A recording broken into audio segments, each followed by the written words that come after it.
हमेशा सवालिया में क्या लगाना है, हेल्पिंग वर्ब लगाना है।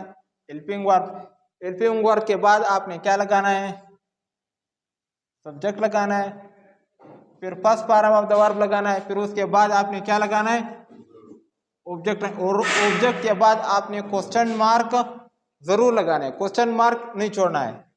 और उसका हेल्पिंग वर्ब क्या है, वही डू डस का वही इस्तेमाल है जो पहले बता दिया था मैंने। अब यहाँ पे आते हैं, क्या वो सबक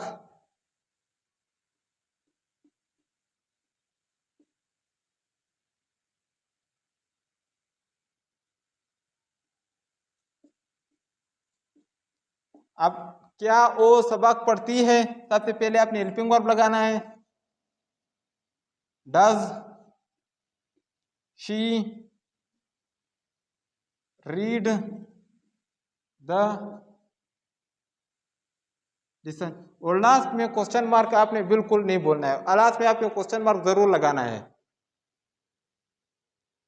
क्या मैं काम करता हूं। अब वो क्या मैं काम करता हूं, डू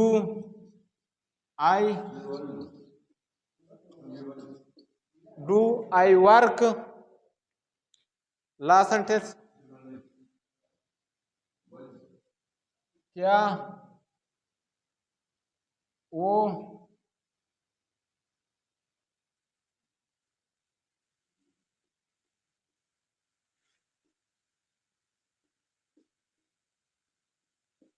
वो कपड़े धोता है। Does he